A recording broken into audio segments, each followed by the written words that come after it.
সবাই খেতে বসে গেছো, এখন এখন মাকে খুঁজে বেড়াচ্ছ? হ্যাঁ, রবিবার দিন আমাকে ছাড়াই সবাই খাওয়া দাওয়া শুরু করে দিয়েছে। কি ব্যাপার মামুন? হ্যাঁ, খেয়ে দেখো কেমন হয়েছে। মনে হচ্ছে তুই রান্না করেছিস। আমি রান্না করিনি। আজকে আজকে জানিস কে রান্না করেছে? পুরো রান্নাটা কে রান্না করেছে? আজকে আমাদের হেড শেফ বাবা কর্মকার। বাবা- বাবা কর্মকার বাবা কর্মকার রান্না করেছে। কেমন হচ্ছে রান্না? কেমন? এমন A+। A+। আচ্ছা, সবার পাতে রয়েছে মাটন। মাটন দিয়ে খাচ্ছে সবাই রোববারের খাওয়া দাওয়া। আর মামুন কি দিয়ে খাচ্ছে? আমি চিকেন নিয়েছি,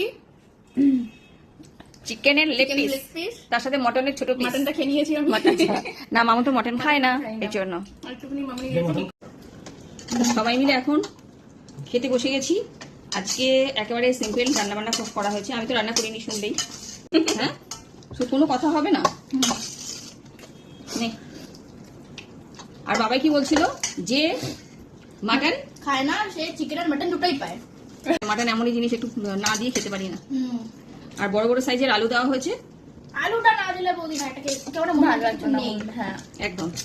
চল, আজকে তেমন কিছু রান্না বান্না করা হয়নি, শুধু মাটন আর চিকেনের ঝোল, আর তার সাথে হচ্ছে গরম গরম ভাত। আচ্ছা, আমি একটু খেয়ে বলি নাকি কেমন হয়েছে। রিভিউ দিতে হবে। বাবা তো তা ঠিক। কষ্ট নিয়ে এই এই যে একটা কথা এক্ষুনি বলেছিস যে মাটন খায়, সে চিকেন খায় না, এটা কি করছে? এই দেখো কি করছে এরা। আমি একটু খেয়ে দেখি এই যে মামনের পাত থেকে চিকেন খেয়ে নিল। মটনের ঝোলে চিকেন কেমন হয়েছে? মাটনের ঝোল চিকেন ভালো হয়েছে, ভালো হয়েছে, ভালো। বেশি হয়েছে। না, সত্যি যদি আমি একটু খেয়ে বলি, নাহলে রাধুনিকে যে রান্নাটা শেখালাম তার রেজাল্টটা ঠিক বুঝতে পারবে না। তো শেফ বাবা বলছে না আজকে শেফ ওয়েট করছে। লেবু দেবো? না, আমার লেবু লাগে না, এমনি আমি চেষ্টা করি।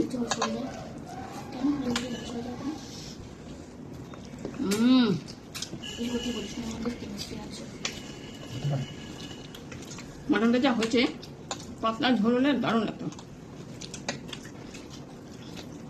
রসুনটা খেয়ে দেখো। রসুনটার মধ্যে আলাদা কিছু টেস্ট হয় না। আচ্ছা, আমাদের বাড়িতে আবার চিকেন বা মাটনের সাথে যেমন একটা গোটা রসুন দেওয়া হয়। এই রসুন খেতে যে কি ভালো লাগে, দেখা গেল সে রসুন বার করি। এইটা দারুণ।